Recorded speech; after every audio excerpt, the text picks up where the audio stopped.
Welcome back to Hoops HD, everybody, and happy early Thanksgiving. It is Monday, November 25th. I am your host, Chad Sherwood. Joined a little three-man crew here to the Yep. holidays. We got David Griggs down there. I, Unfortunately, we did have to get him back today. I have kicked everyone off the panel. They've It's all more time gone for me to talk running about away. what's going Uh, on at San Jose State and all of the cheating. we also have Matt Zukowski joining us over here. At least I don't have to be totally bogged down with the puppet all night alone. But this is our Hoops HD report. We're going to discuss everything and anything that's going on. And this is a very busy week. Griggs, this is one of the best weeks of the college basketball season, and I'm not joking about that. It is. Championship week is a fantastic 13, 14 days. So is Feast Week, another great 12, 13-day week. I love it. Well, for starters, you get a lot of unique matchups. It's teams that normally don't play and normally wouldn't play. And not only are they playing, but they're playing in some very unique, special type venues. The Paradise Gym, we've got games going on in ballrooms, these small, intimate arenas. It is great, and we'll get into this a little bit, Chad. But one of the things that I wish more people realized about these tournaments is just how important they are, and how much emphasis there is for a lot of the teams that are playing in them. And sometimes you don't even know it at the time. I want to say it was 3 or 4 years ago. You might remember this, but there was a fifth place game, and I think the Advocare tournament that I went and looked back at March, and we didn't even write it up. And it turned out to be hugely important for selection and seeding because both teams ended up having big years. So the committee is absolutely, and this is not hyperbole, they are absolutely watching all of these and paying very close attention. These are hugely important games. And you mentioned a fifth place game. The fact of the matter, though, is whether it's a seventh place game or a championship game, it's Yeah. a single game on your schedule when they look back. They don't look and say, "Oh, that was a seventh place Yeah. game. That game does not count as much." No, Uh, they don't do that at all. that game is still a game on your schedule. Whether you win or lose it is very important. That's why these loser bracket games can be very interesting games. It can be huge games. We're going to have you know, we're about to, we'll talk about it in a minute here. We've got UConn in the losers bracket of the Maui Invitational now. And that Yeah. doesn't mean that they should just ignore this game against Colorado they're going to have tomorrow. They better win that game. Yeah, Or they're they going to need to. start they're Right. going to start falling on seed lines, Yeah, honestly. one of the teams they'll likely play is the loser of the Iowa State Auburn game, which is They're, a huge game tonight. Yeah. yeah, it's a UConn Iowa State or UConn Auburn game, even though it'll be the fifth place game.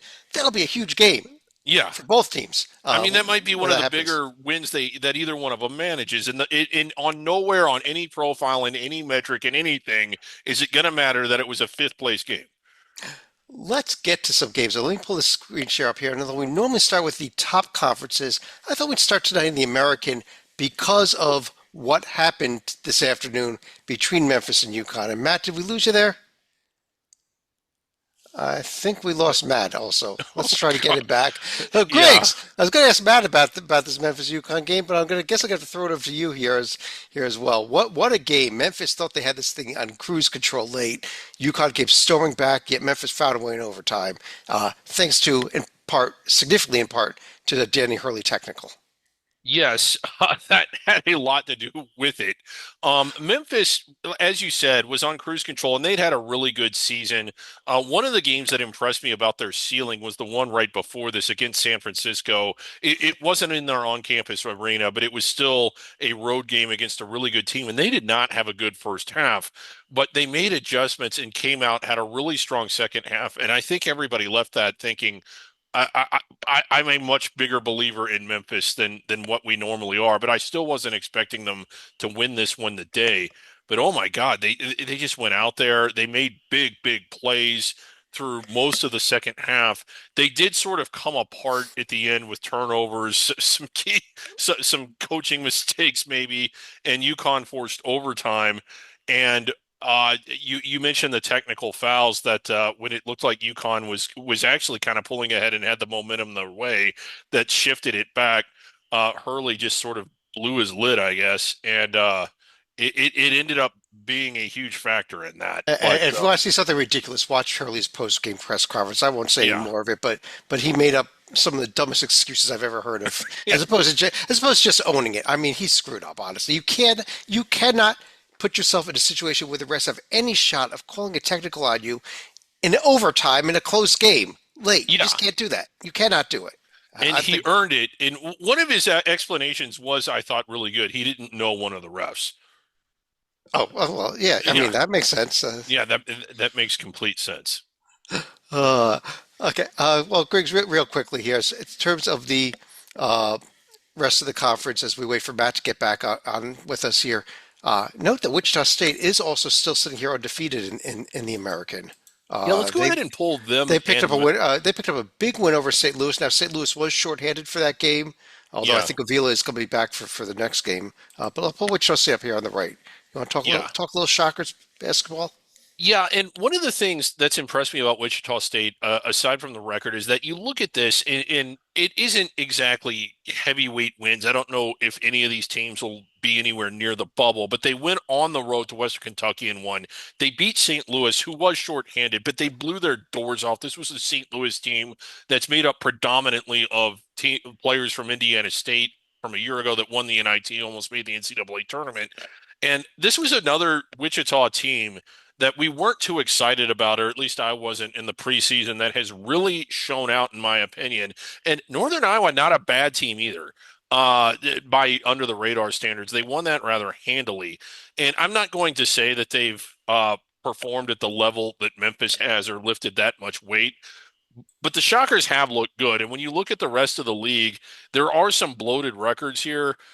But I think Wichita State's done a little more to earn it. I don't think like East Carolina. I think all but one of their wins is home bye games. Rice, a lot of home bye games. So Wichita State, despite some good records in this conference, has impressed me the most. I'll tell you who has not impressed me is UAB. Yeah, they have been disappointing, including a loss to Longwood this week. I'm not seeing anything there from UAB at this point. And I'm not Yeah. looking. I just don't see it. But uh, here's the upcoming schedule. Memphis does get Michigan State tomorrow. The Michigan State did beat Colorado in that second game out of Maui, so that is your matchup. And then they have a chance at Auburn or Iowa State or North Carolina. I mean, Yeah. I don't know that they can win this event in Maui, but I give them a shot tomorrow against Michigan State, Griggs. Oh, I do too. And even if they don't win it, if they come out of here with a win against UConn and a win against Michigan State, this Memphis team is sailing. Those are protected seed caliber wins. Wichita State's also going to get a shot, I believe, at Minnesota. This Minnesota, and then the winner, well, either Florida or Wake Forest. So, Yeah. an event that I think they can win. I don't think I there's. do too. Yeah, Uh, Florida, a really good team, but they can, I certainly think they're going to beat Minnesota. And yeah, I think they can win that event. uh, all right, let's roll over to some of the major conferences. And while we were talking UConn, let's stick with talking a little more UConn. Let's jump, or maybe a few other teams in the league here. Let's jump over to the Big Yeah. East. And So I know Matt had some takes on this. Go oh, to you another actually, one. that's Yeah, all right. let's wait We till don't. We're Matt. going to come back to the Big East. We're going Yeah, to the because Big Ten Matt's trying instead. to get 'Cause his we, internet fixed. We just saw in the email. Hey, okay, hey, okay. Matt, if your internet's broken, how are you able to email us and say that your internet's broken? That's what I want to know. This is what we should be talking about on the show. Okay. Big Ten conference. There's a lot of scores up here, and unfortunately, I think I got to start with the Rutgers Scarlet Knights with the game at Kennesaw here on just yesterday, just on Sunday. Sha He's back. we got Matt back, by the way. Matt, But, you missed the Miami American. decided to act like a Big East team in November here. Yeah, We did decide to come back to the Big East. We'll get back there in a second after this, Matt. But Yeah, we're just starting on the Big Ten, and I yeah. was just gonna let me ask you about it. Rutgers goes on the road to Kennesaw State, a true road game. But they and they got down big, and they had a chance late to come back. They couldn't quite do it though. And it's one of those you can hear it like that's basically why a team like Rutgers should not play that game. And that if you're gonna give the home game for your top recruit, make it a level down even from Kennesaw State, like Georgia Southern, is something where you know you're gonna win the game. Or at least, I mean, maybe if they'd even played it in Atlanta on a neutral court. Yeah, I mean, you're right outside of Atlanta there. You play it in Chattanooga on a neutral court, as opposed to giving them the home court advantage. That might have just been enough to get the extra 4 or 5 points they needed for the win, I Oh think. yeah, that's the Well, one where is Brett Musburger called them the guys of the desert know that hey, basically 3 or 4 points for the home advantage, and you lose by two. There you go, and it's one. I don't think it'll be a Q4 loss, but even a Q3 loss is something on your resume to where I think Rutgers is one of those teams that profiles to being very close in or very close out. Okay, And let me jump in here. Wichita State is, I know it was just 2 years ago, but they're pretty far removed from the team that won the ASUN with Amir Abdur-Rahim being his coach and went to the NCAA tournament. This is not a team that was expected to do well. And you say that you want to avoid games like this. I actually think that these more often than not are the kind of game. If you want to manipulate the metrics, if everybody in a conference collectively schedules a game like this and goes out there and win it, it will inflate the metrics.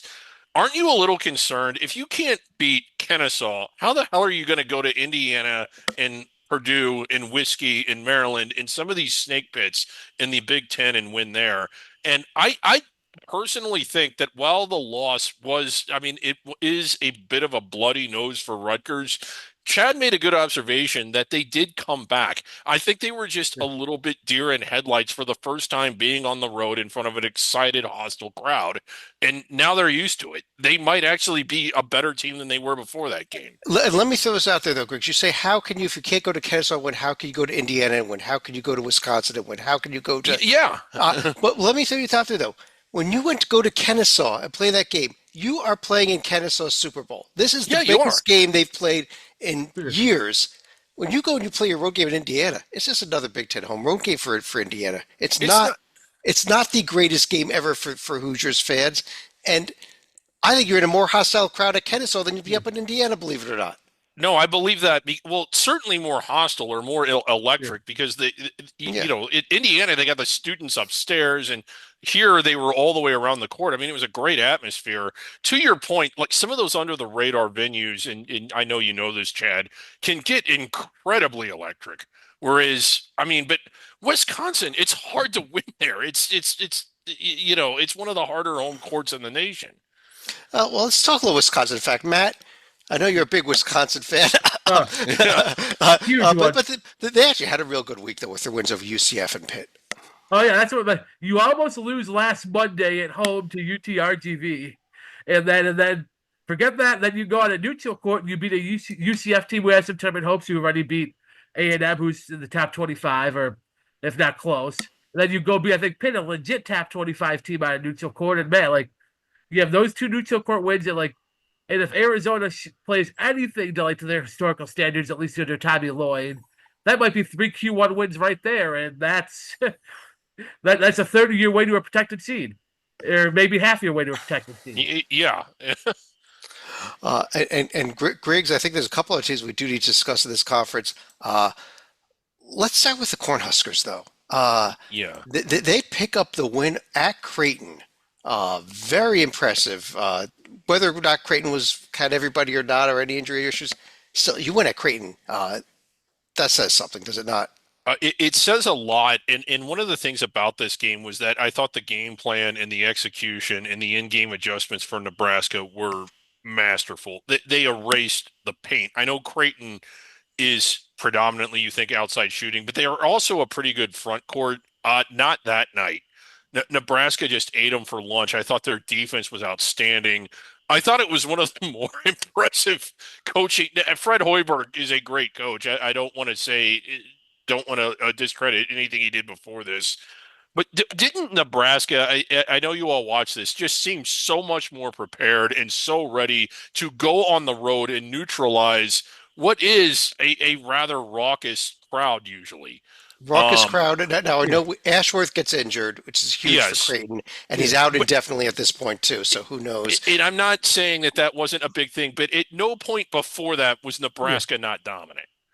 Oh no, Like I think the it closest wasn't was like it was close, 7 in and the then second half was the yeah, closest Creighton got, and it was like 10, roughly 10 when yeah, Ashworth got hurt. I mean, that's one of those Creighton might have had like a 20% chance to win before he got hurt, but we're not talking like, oh, Creighton had a 10-point lead and that caused them to lose the game. Now right, they're yeah, being outplayed the entire game because that's what it was, and that and that yeah. and that I was a great game plan, and then the It was one a thing that great they've game got plan. credit all year is their guard play. Like Ashworth, who got hurt, isn't bad. Not a fan at all of Pop Isaacs. Just volume score, doesn't know how to pass. And then Jemiah Neal, like nice player, but then I think doesn't compliment Kalkbrenner in that he's also trying to get inside to score. He's not much of a shooter. So like you got what you don't have a floor spacer at the three. You got Chucker, who's not even a great shooter at the two, and Ashworth, who's a good shooter as the point guard, but not a great distributor. And like it's a weird mix that like even when healthy, I don't necessarily love them. And now with Ashworth out, man, they might be playing their way right out of the tournament. Yeah. We're gonna talk a little more about the Big East chance of what how many teams of the Big East even looking at for NCAA tournament here in a few minutes. We go over to the Big East, but before we jump over there, Griggs, I think we got to talk about one other team, and maybe Yeah. it ties into the Big East as well here. Actually, uh, Purdue. Uh, everyone was screaming about this Purdue team, and they kind of got their asses kicked by Marquette on Tuesday night. I know They you were very did. happy about that, Yeah. also. No, I will say this. I still think Purdue is a good team. I don't think they're Final Four good like they were last year, but I definitely think that they're protected seed good. They were on the road at Marquette. I just think Marquette is really, really good. I mean, even in on the preseason show, we were discussing why in the world aren't they getting more love? Uh, they've outperformed everyone in the Big East, and it isn't even close. So I was more impressed with Marquette than I was disappointed in Purdue, but it was disappointing. And yeah, we'll get back to Marquette here in 1 second. Just want to take a quick yeah, look at the upcoming schedule for the Big Ten. The couple of notes here that Penn State will be taking on Clemson tomorrow in the championship of that event there. And Michigan State will get that Memphis game tomorrow as well. A couple of games definitely worth circling. And then Rutgers is out in the Players Era Festival where they're going to start with Notre Dame on Tuesday. More importantly, they'll circle this game Wednesday also. That yeah. Rutgers Alabama game might be in Yeah, over our heads a little bit, I think, but who knows? in that one, but they should beat Notre Dame. Yeah, that's what Also, I, go ahead, Matt. I said Notre Dame, they lost at home to Elon. So, Uh, but we also pay attention to Indiana this week. I think this is where we find out a ton about Indiana and their event, where they get Louisville, then potentially Gonzaga, and then a team like Providence or Arizona or Yeah, Oklahoma, or Indiana maybe ranked. Davidson if they're in the seventh place game. Who knows? yeah. Yeah, Indiana ranked really high. I'm not quite as big as on them as well, certainly not as the voters are. That No, Louisville no. game's interesting. I don't think Louisville's particularly bad, but I don't think that they're good either. If Indiana can't get by Louisville, I think it's a sign that they're certainly not a top 25 team. One other game here. Don't overlook this Illinois Arkansas game on Thanksgiving Day either. I think it's Yeah, it's a a really good one. fascinating game. Find out just how good Illinois is or isn't this year, and maybe just how good Arkansas is as well. Hmm. Yeah, that's the Um, one where like I still there's elements still know I liked in the Alabama game. Man, Arkansas, that's one of those. It's too call apart like that. They look like that 2016, 18 Kentucky teams that are like detached from the modern game of like you don't got floor spreaders. And that one of V6s might be your best 3-point shooter. That's not a great sign of roster construction. Absolutely. Also throw in there that Pitt Ohio State game on And Friday. that's a good one, yeah. Oh, yeah. Pitt, Yeah, yeah. Pitt, we're going to talk about them in a little bit, but Pitt having a good year, but so's Ohio State. I'll tell you what, Griggs. Let's go talk about Pitt. I'll start with you. With you on this here. Let's jump over to the ACC before we head back to the Big East. This Pitt team, I know is a team we want to discuss. We know they lost that game to Wisconsin, but I know you've been real impressed by what you've seen so far from them Yeah, anyhow. yeah, I have, and I know that you see a lot of bloated records looking at the standings, but they've actually lifted some weight. A neutral floor win over LSU, who is not a road bye game or a home bye game, excuse me. They blew West Virginia's doors off. And the one thing, while they didn't beat Wisconsin, we just got through talking about how good we thought Wisconsin was. They were really competitive in that game. And as you go through the Big East, one of the things you're not going to see is an abundance of wins that are not home bye games outside of Duke and Pitt. I mean, I just don't really think anybody else has looked as good as they are. I know Stanford's undefeated. They haven't looked that good. I Uh, think 100 teams would be undefeated against that schedule. I'll tell you what you see here. This is the time of year when you look on that right-hand column with the week's results. When you talk about a power conference, you should see almost all blue. and we Yeah. don't. We see losses by Notre Dame at home to Elon this week. We see Virginia Tech losing at home to Jacksonville this week. We see Miami with a loss to Drake. Uh, we And to see everybody Virginia, else, they've played. Virginia with multiple losses, albeit against good competition. Georgia Tech with a home loss, albeit to a halfway decent Cincinnati team. But Matt, at the end of the day, I see Duke, Carolina, maybe Pitt, and and where's even the fourth bid coming from for in this league if it's going to happen? Maybe if they still got the magic going from last year, NC State, like I don't think their roster. Like, that's what like their roster is sort of intriguing. I think again, Brandon Huntley Huntsfield in the portal was huge for them to they kind of replace a little bit of the DJ Birds magic, and Yeah. that's where it puts like if you feel the need to take a fourth team of the ACC, NC State would probably be that fourth one. On the other hand, Matt, when you talk about the ACC teams, you may only get three teams in, maybe four barely, but two of those teams are going to be way up there. I mean, Oh Yeah. yeah, Duke going to Arizona Friday night and beating them by 14 points. That just blew my mind almost how good that Duke team looked. basically, if Duke gets any kind of consistent shooting, and I think they should from Concanapple, and that they'll be top five. Good. That's a really good balanced roster.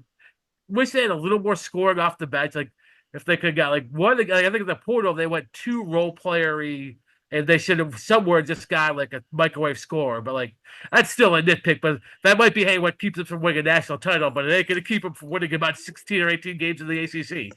Yeah, yeah, and one of the things that Duke has shown, they're a really young team.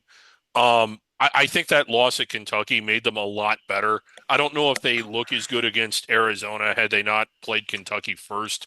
And sometimes teams, especially when you get into the winter break, the Christmas break that's coming up, and all of a sudden, like there's no restrictions to practice hours, sometimes that's when young teams really, really start to look better and improved. And February Duke is probably going to be good enough to blow November Duke off the floor. I think Duke is.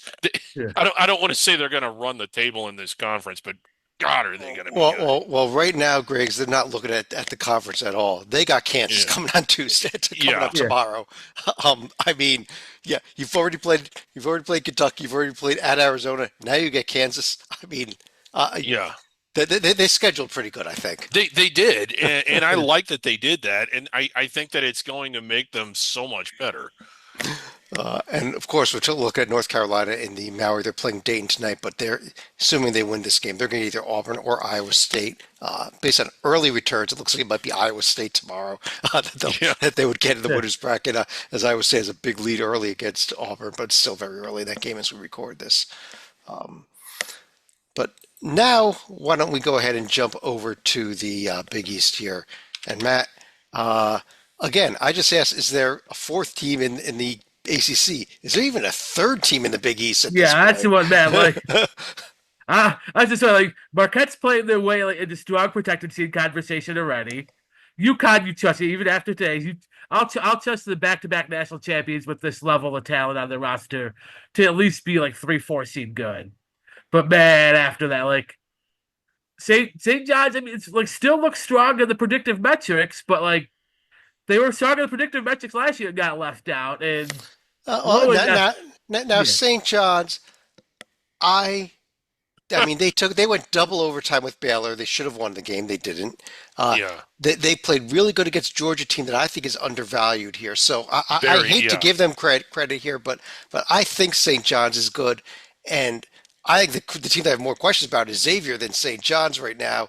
Especially as we record this, they're down five at halftime to I think the worst team in the SEC, South Carolina.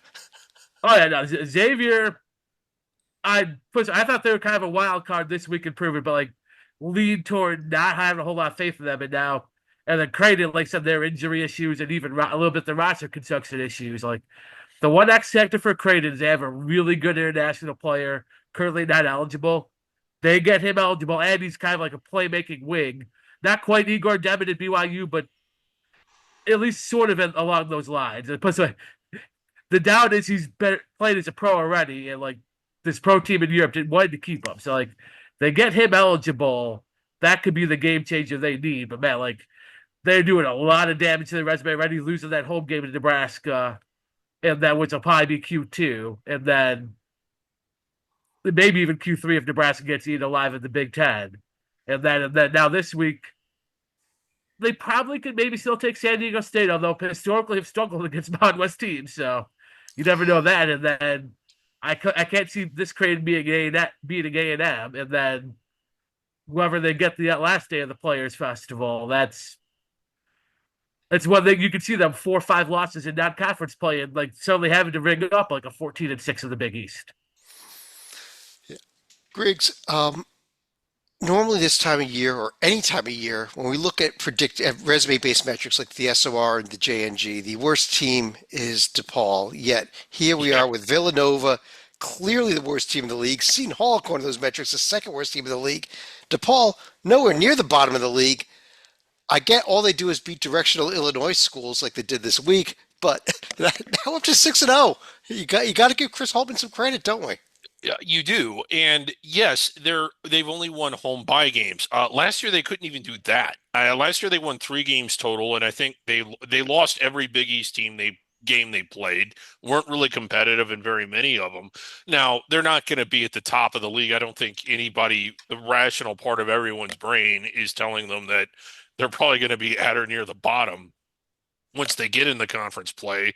And if you look at the JNG, a very accurate metric, we might add it, predicting the NCAA tournament, um, their next 78. top 300 win will be their first. But Hmm. at least they're beating those teams. One, Last year one, they one, weren't even one, doing that. Well, their next game is going to be the home game against Valpo, which is that should be their toughest opponent yet, according to the Yeah, JNG. And then it gets serious. They got Texas Yeah. Tech, they got Wichita State, they got Northwestern on the road. They're done. Other than a home game against Loyola December 28th, they're done with their bye games to it yeah. after But this week. it is a process. And I think that there's most of the time, coming from me, this is going to sound weird. I think when you're DePaul and you're Chris Holtman and you're trying to get your team used to what it feels like to win, when you're in as rough shape as they were, that's not a bad way to schedule. Oh, and I'm not going to fault them scheduling that way at all, given their Yeah. history. And the one interesting fact: if Torvik rankings are now on the committee sheet, if They you are. take out the preseason priors, they're playing as a tournament level team. The problem is that again, with that non-conference schedule, that's going to be an anchor. Even if like they play their way out of the bubble, and that's going to be They such an won't anchor. be. They're going to have Matt, to be like all the way in. Wait a second, Matt. Right now, they're tied for the number one non-conference strength of schedule. Wait. Actually, a week from today, first net rankings and first strength of schedule rankings are all going to be coming out. So next week's HoopsHD report, we're going to have nets, we'll have SOSs. There'll be a yeah. lot more information on the screen here that we'll be talking But about. just doing some back of the napkin math there, looking at that schedule, plus all those 300 teams is not going to equal a top 10 conference schedule. You see the rest of the upcoming games. I think we've already discussed most of the important ones here already. Providence in that event with Oklahoma, Davidson in Arizona, Gonzaga, Louisville, Indiana. I think they might be a little trouble in that event, honestly, but Yeah. we'll see what happens. Uh, Butler with Northwestern, then either UNLV or Mississippi State in their event. Um, let's though move over. Let's move over to the Big 12. And this is a heck of a conference too. And Matt, Woo-hoo! as we record this, even everybody hyping up this Iowa State Auburn game tonight in the quarterfinals of the Maui, two top five teams. It's all Iowa State so far already. It's still not over yet, but I, does that say something about just how strong this Big 12 is versus the rest of college basketball? Yes, and I think it's one of those again. Iowa State brought almost everyone back from last year. Didn't go crazy in the transfer portal, trusted their process, and lo and behold, they're basically playing one of the big teams of let's bring a whole guys together, try to throw it in the blender and see if it works. And it generally works fairly well for Auburn, but I think at the highest high level here, and that I'd much rather be the Iowa State situation where you have roster continuity, guys you know will fit into your game plan that you've recruited for the style. And then you see, I think, especially in November, which a lot of times where most of these resumes are made, there you go. That's why you got Iowa State doing what they're doing to Auburn, and then playing their way probably right to another 1 through 3 seed. Yeah, can we pull up Iowa State? Because this is kind of, I mean, I agree with everything Matt said, and they're ranked that high for a reason, largely because of the retention. Uh, their schedule's about to get a lot harder, but the one thing they have not, those are not just weak opponents. Those are like centenary candidates almost, Well, and they were just not testing themselves. but they And crushed them. But they crushed them. But look at what they're already. I mean, again, we recorded this before halftime, so yeah, Auburn well, could come back in the second half, and you're all going to be laughing at me for saying how good no, Iowa State's looking at the but first I'm half right now. surprised Auburn went out and played, and God, they played so. I mean, they went to Houston, which is probably up till now, But and wait a second, Griggs. I'm not going to agree with you there because yes, well, Iowa State played three cupcakes. They're in this Mario field, which is incredible. They got Marquette after this. They got a road trip to Iowa. They yeah. have the No. non-conference It's test to picking come. up. I'm not doing a good job of making my point. I Okay. didn't think Iowa State was battle tested yet, and that they would. I mean, I certainly knew that they were about to be, but holy crap, are they ready for the battle? Griggs, I pulled up Cincinnati there on the right. This is a team that I Talk about did a team not. that's not battle tested. Not Well, well, battle. you know what? But the fact they go and they go on the road to Georgia Tech and win the game 81-58. Hmm. You don't do that on the road against an ACC team unless you're a good team, do you? Not usually. They got. I think Cincinnati is good. I think that they needed to do. I think they need to challenge themselves a little more. Their first real test is probably Xavier, and will that even be a real test by the time that game rolls Their around? first real test might be at maybe Arizona on January 4th, honestly. But Yeah. Yeah, Nova not a good team. But again, yeah, they were impressive at Georgia Tech, but keep in mind North Florida also won there. The Jackets not looking all that good. No, Northern Kentucky gave them a more competitive game than Georgia Tech did. also, the one lesson Cincinnati might know is like unless their record is so gaudy, like 30-2 or something, that non-conference schedule might just keep them off the one line. uh, let's take a quick look at the upcoming schedule. We mentioned already what Iowa State's going on. We've got the Kansas Duke game, but uh, we've got Houston, Alabama at the game on Tuesday night. You got to circle that one as well. That was Yeah. the first game of that Players Era Festival. That's a huge one. We got West Virginia, Gonzaga. We got BYU, Ole Miss coming up on Thursday. We got Arizona State, New Mexico on Thursday. Houston, Notre Dame. Yeah. Uh, Let's talk about Arizona State real quick, because this is a okay. team, I think they're one of the more bigger surprises of the year. Their only loss might be their most impressive showing. A really, really competitive game against Gonzaga, where I know it was an 8-point margin, but with about a minute to go, Arizona State was still right in there. And a really nice win against Grand Canyon on a neutral floor, albeit Grand Canyon a little shorthanded. Um, this was a this was an Arizona State team that I thought would be bringing up the rear. I'm starting to think now that they're a tournament level team. Yeah, I'll tell you that. I think so many people wrote off Arizona State when they played Duke in an exhibition game and got crushed. Yeah, Number one, Duke is damn good, as we've already Yeah. discussed. right. Yeah, But number two, it's an exhibition game. And yeah, I mean, and I said this back then. I think one of the few people that said this is, I don't read anything into it at all because it's an exhibition game. It right. doesn't matter. When the games got real, they got real. Uh, also, a quick look. BYU could have Purdue on Friday as well after their Ole Miss game. So this is a huge week for BYU. One other team to keep an eye on this week. Hmm. Let's jump over to the SEC. Matt, we mentioned Georgia a little bit already. Let's go back to them because I Yeah. think this is. I've been very impressed with what I've seen out of Georgia so far this season. They followed up the Marquette loss with the St. John's one, and they've got a few other nice games already.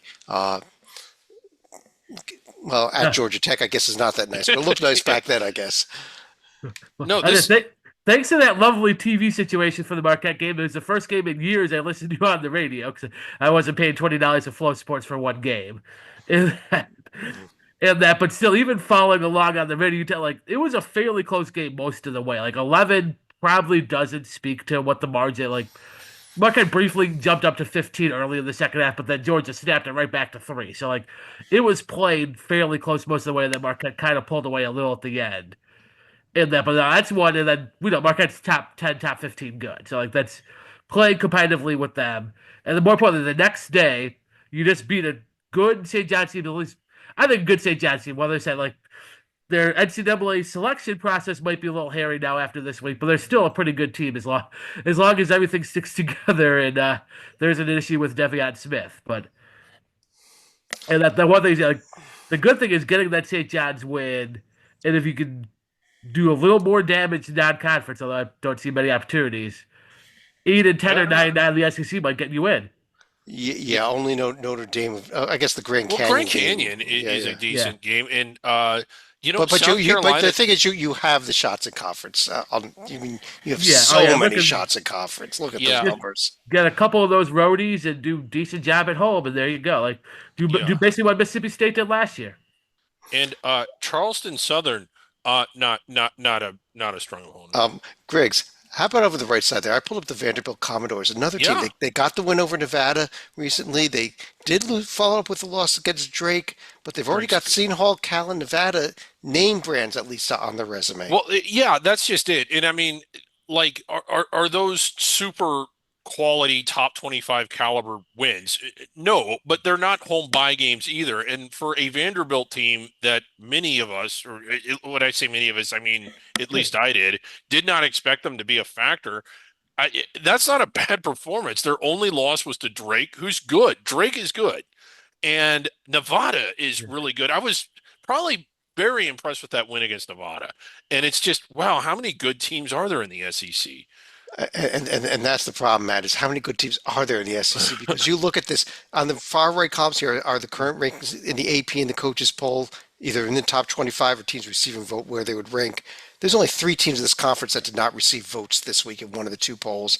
One of them is Oklahoma, is undefeated, did not get any votes. Yeah. I mean, Missouri's Jeff, 5-1, this and is then better than South last year. Carolina is beating a top 25 Xavier team as we record Yeah. this. So, uh, Yeah. And looking at the G&G, my goodness. yeah, yeah, Matt, look at that also. The J&G, everybody's top 100 except for South Carolina. The Who's beating Xavier? SOR, the SOR, it's South Carolina and Missouri who are not. But Matt, I mean, how many good teams are there in this conference? Because there's 16 teams in the league, and there might be 18 There's good probably like teams. yeah, legitimately like 12, 13 like tournament level teams. Now, do they probably all won't make it, but they'll still be in the conversation. And again, they'll be Q1 on the road, Q2 at home type wins. And hey, there you go. Like, and the question, uh, the one team I thought might be a Q4 dog, South Carolina, is beating a Xavier team that's at least got a little bit of a pulse. And I'm highlighting games here. What the games I'm highlighting here are wins this week over by this conference over name brand opponents. I mean, that's Yeah. pretty damn impressive, Griggs. I'm not highlighting. I forgot the Yeah, those Vanderbilt aren't. Seton Hall game. Even yeah, I mean that's not just wins over by. These are not by games I just highlighted. These are good No. wins that I just highlighted here. Yeah, no, I mean, real good wins. And the Southern Illinois win by Florida was at least a decent win. I mean, but yeah, I mean, they've gone out and played. They haven't just gone to the bakery and stuffed their face on cupcakes. This conference, they've gone out and gotten the wins. Also, like by the end of the year, Alabama's schedule is going to look absolutely legendary. Like, Yeah, it will. And so is Auburn's. That's I mean, I just applaud that. I don't know what that is, but you wish more teams would follow that model. But these schools go out and they play people. I would say the only thing negative I see here is there's only one true road game in this past week was Mississippi State, who got the win at SMU, a solid win Yeah, for it that was a team. good win. Yeah, Uh, but we'd like to get some road games. We're getting tons of neutral court games at least here, so that's at least something. Uh, yeah, and quick shout out to LSU. Went triple overtime. We almost got our quadrupler there, but not yeah. yeah. quite. We did. Yeah, Uh, uh, Upcoming games here, Griggs. And again, there's a ton of games we could circle here. I don't even oh, know that I've got time to circle them all. yeah. I mean, you got the exempt tournaments going on. Texas A&M out at Oregon, or not out at Oregon, but I mean, wow. Yeah, I yeah, mean, you almost better off circling the bye games because there's so few of them. that's another huge game tomorrow. That Texas A&M Oregon game that we didn't even mention yet. No mentioning all these great games we've got coming up this week. So you're right. Yeah. This is a. And we could scroll down here. They don't even all fit on the screen. Uh, I guess that's part of the Texas A&M Oregon is part of the Players Era Festival, I think, if Yeah. I'm Yeah. correct. Yes. Uh, on that note, let's jump over to the Mountain West Conference, where Matt, uh, this is a conference. What they put 6, 7 teams in last year. I don't think we're on that quite on that pace this Yeah, year from what I've no, seen so far. yeah, yeah. There was six, and it'll probably maybe be half that this year, if not maybe even a third. Like I think Hmm. they'll get a couple in and that, but that's in what Nevada, not a bad week, 2-1 there in their event, even though. and that they would probably have that loss to Vandy. They might want back at some point, and then if the SEC swallows up Vandy in conference play, but yeah, the VCU one that's big because I know VCU had a rough week out there, Oh but this God, yeah. but at the same time that's one. If it's an aberration for VCU, that might be a Q1 win. In that Oklahoma State's probably going to be Q3, but still, like that is a potential Q1 win that can help you. Utah State getting the Iowa win out of neutral court's a big one for them. And Yeah, that, so yeah, that's a couple of teams that doing some damage, and then we'll see. And I think Boise's legit too. That's the one. Like of those three, and maybe New Mexico, two or three get in.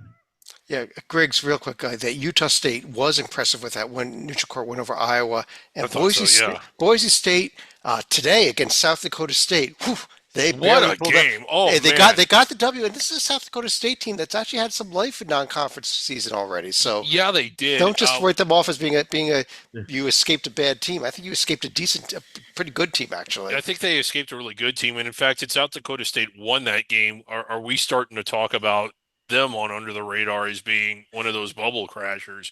But yeah, I agree. Boise's still the team I like the most, but this conference is showing out New Mexico with some pretty good wins.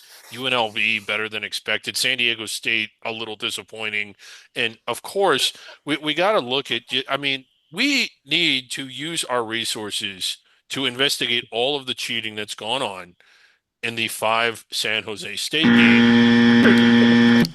I would say another team very disappointing. Colorado State, that home loss to UC Riverside. Riverside, a decent team by Big West standards, but Yeah. they shouldn't be winning at Colorado State. I think Colorado State could really use John Taji back. Yeah. Upcoming games for the week here. Boise State will be playing in the championship game against. Do they have High Point tomorrow? I believe. Is that correct? High Point lost. It was. We I don't will know. Check the bracket. we will double check on that. But Griggs, as I double check who Boise is actually playing tomorrow, any other thoughts on any other upcoming games here? San Diego State versus Creighton. These are two teams that I think had high preseason expectations that are sort of slow out of the gate. They could still end up picking it up and having big years, but you get the sense that that game, I don't know if you agree with me, Matt, is there a sense of urgency for both teams in that game? Yeah, that's a huge chance because I don't really fancy San Diego State against Oregon. I don't fancy Creighton versus Texas A&M. So yeah, you need to get that one to make sure you ain't leaving Vegas 0-3. Okay. Yeah. Who's Boise State playing tomorrow? As we're recording this, I was sitting here watching the overtime of the Boston College Missouri State game. That's who they're playing. They're playing BC, who just won in overtime against Missouri State. I think Boise State should be able to roll them. That's Yeah, I not a think so game that should too. be competitive, BC, a couple decent wins out there. Earl Grant doing pretty well with a roster that looks like it was crap, but I don't think they're going to beat Boise. Matt, out in the West Coast Conference, of course, it's Gonzaga. That is the big story. They decided to have a bye game this week by playing Long Beach State and crushed them. But and honestly, St. Mary's, the other team, had a pair of bye games this week. So there's not much that we can talk about in terms of wins in this league, are there? No, although I will say St. Mary's neutral court win over Nebraska may have gained a little bit of value. Maybe the game that was a little disappointing was Oregon State with that 3-point home loss to Oregon. That could have been a nice win for Oh, Oregon State yeah. to be able to pull it That out and then here. yeah, USF the narrow loss to Memphis. Yeah, and then they followed up. They lost to Clemson today. A rough week for Yeah. San Francisco, actually. Right. They weren't really competitive against Clemson. I mean, I guess they were for a half, but Memphis, they had a chance to win that one. And man, that would just turn their fortunes very well. Plus, Yeah. you could afford that loss to Clemson if you were to be in Memphis. Mhm. Yeah. Right. Yeah. Yeah, I think San Francisco, Oregon State, Washington State, these teams may have their backs against the wall. Gonzaga, though, has a heck of a week with West Virginia, then either Louisville or Indiana, then maybe Arizona.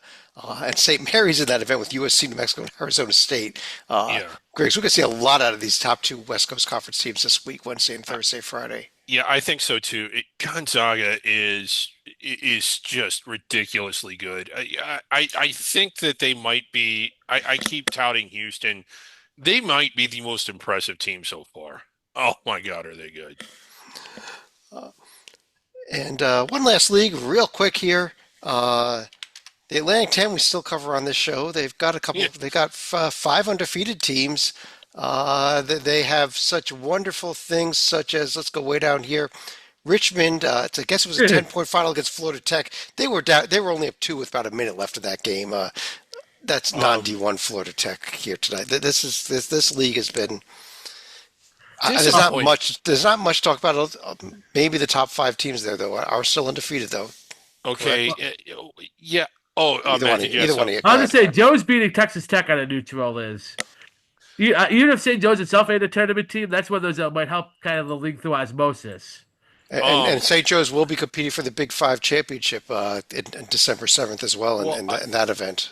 yeah, I would say when you go through this, his Loyola Chicago, I think they had one pretty decent win or one notable win, but yeah, pull them up real quick. It's They yeah, won they won at that road game Princeton. at Princeton. Yeah. Yeah, other than that, all bye games. And if you go back to the standings and you go down, There's can we go? Dayton beat Northwestern at home in Yeah, New Mexico State. Dayton beat Northwestern, but the rest were bye games. And St. Bonnie, it's all bye games. And I think Rhodey is all bye. And I mean, there just haven't really been the wins. And whenever this conference has been tested, be it VCU, who had some, both, they were competitive in both those losses, but eventually, like, you need the wins.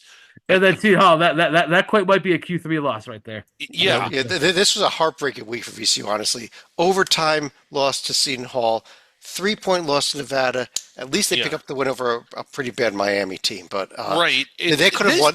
They're so close to even winning this entire event. Instead, they finished in seventh place. Yeah, but this conference isn't going to supply teams with the opportunities the way some of the other power conferences were. But let's look at St. Joe's on the floor. I know that they have one really, really bad black eye to Central Connecticut, but you know, they had the win against Texas Tech. They were competitive in the game against Texas, and they've at least, I don't know, it's an eye test thing. I guess I'm just sort of stuck on the fact that no one else in the league has really looked good that often. Dayton beat Northwestern at home. They had to come from behind to do it, and they were at home. And that's the Northwestern team that might face in the back quarter of the Big Ten. Right. Well, it's just a fair question. This was a league that I was really big on coming into the year, and while at least I guess they're taking care of business in their bye games, just to both of you, has anyone impressed you? Anyone at all? Well, my problem with the league, Riggs, is they didn't schedule any of these big They games. didn't. Yeah. Yeah, Joe's is probably the exception because they have Texas, and they're going to get Virginia Tech here. But look here at Rhode Island. I was impressed by the way Rhode Island beat what I thought was a pretty good Charleston team, 91-53.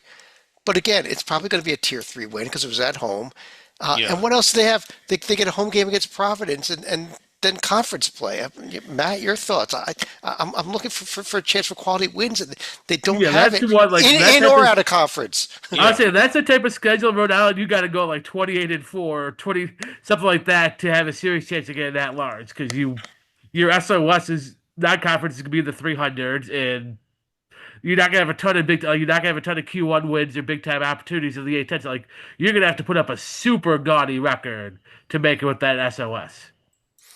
And I don't know that anybody else in this league is going to be any better than that. You Right. can take a quick look at Davidson. They're also undefeated.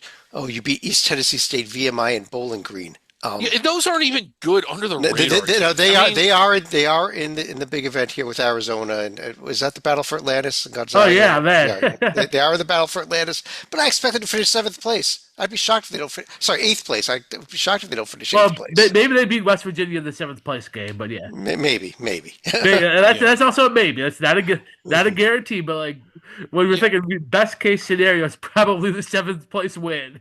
But it, But yeah, it, go the ahead. Charleston, Charlotte, Detroit, Bethune-Cookman, Eastern Michigan. Come on, give me a Yeah, break, you're not even Davidson. trying. I'm, golly. Uh, Yeah. Anyhow, quick look at the upcoming schedule in the A10 before we move on. Obviously, Dayton tonight also has the huge is out in Maui, so they got the game against North Carolina. But again, we expect them to be in the seventh place game Yeah. against Colorado on Wednesday in this event as well. So, yeah, so with these teams, they're either scheduling way above their heads or total Yeah. garbage, as opposed to schedule a road game against a Big Ten team. Go ahead Or and do it. Yeah, Yeah. A that's Mountain like West really team. Mountain like West or the American. ACC Yeah, teams, you could pick up tons of wins there too. yeah. yeah, Yeah, that's where like outside of Dade and VCU, and I guess maybe a little bit Joe's like none of these teams have the gravitas to even get into these huge events. So you got to schedule otherwise. You can't just say, "Oh, maybe I'm going to be in Maui at the Battle of Atlanta." So like you're not going to be at the Players Festival and that. So like yeah. They you might got to not like be in those. schedule otherwise. Yeah. Okay, but like the event that Boise State's in, the one in the Bahamas, like that was a solid field. That's better than these home bye Oh games yeah, that no, that, look, that they're do, playing. do something like something else Yeah, to where you give yourself a chance to be an at-large team because like these are not. You basically just schedule like DePaul, and then like DePaul at least has an excuse for it. Most of these teams outside, maybe Rhode Island's in sort of been in a similar situation where they've been down for so long. Even going 25-6 and making the NIT might feel good. yeah. I guess on that note, I'm going to go ahead and pull this down here. That does complete all the leagues for tonight, and I'm going to run through each of you for any other final thoughts. Matt, I'll start off with you. Yeah, doing this exercise and seeing how the Big East and that like it is going to be a ridiculous proportion of teams of the Big 12, Big 10, and SEC in this field, and like it's not going to be fun. But like the Big East teams, you've done yourself no favors. The ACC teams, you've done yourself no favors. We just went over the A10. You scheduled like garbage, and then hopefully maybe the Mountain West sprinkles a few more in, but like it's going to be a largely top-heavy power conference field, and unfortunately, it probably deserves to be that way. I literally think we could see 10 teams from each of those those three conferences in this I might NCAA even, at tournament. this point, I might put 10 as the floor. Yeah, yeah, yeah. That's 27 out of your, what is it? Is it how many at-large bids are there, Griggs? Yeah. 37 at-large bids. 37, yeah. Not nine plus your auto bid winner is 10. So 27 there, and that leaves 10 bids for the rest of college basketball, including the Big East and including the ACC in that rest of college basketball. That says something about these three leagues. But Griggs, your final thoughts. Um, what can be done to reduce the number of buy games? I mean, I don't want to get rid of them entirely because I do think it helps out some of the under the radar teams, but particularly it just seems like there's way more than what there should be, and the teams that do go out and play are reaping the rewards. Like Duke lost a game, but then they went and won at Arizona. And while Arizona's lost to Duke and Wisconsin, is anybody really concerned that they're going to miss the field? I think sometimes when you get out there and you schedule strong early, you get better sooner. And one of the things that really concerns me, there's a lot that concerns me, but one about the likely expansion of the NCAA tournament to either 72, 76, or 80. I do think that it might not happen next year, but I think it's going to be announced this summer that the field will expand. Is that a lot of schools will be like, oh, we get to play more home bye games now, and that's not good for the sport. I could see that happening. Unfortunately, um, that teams are, if the bigger the field, I like that point actually, Grace, that the bigger the field gets, Yeah. the less Yeah. teams are worried about strength of schedule. Yeah, they do because you don't have to get as high up the seed list to get in anymore. But anyhow, on that note, I do want to thank everybody for joining us. We're going to be back with our Under the Radar show. We're going to be recording it Thursday morning, Thanksgiving morning Yes. this week. So if you normally watch us Thursday, first thing Thursday morning, you have to wait a couple extra hours. But on behalf of Matt Sikowski and David Griggs, I'm Chad Sherwood. Thanks for joining us, and we'll be talking to you again real soon. Oh, happy Thanksgiving, everyone. Happy Thanksgiving.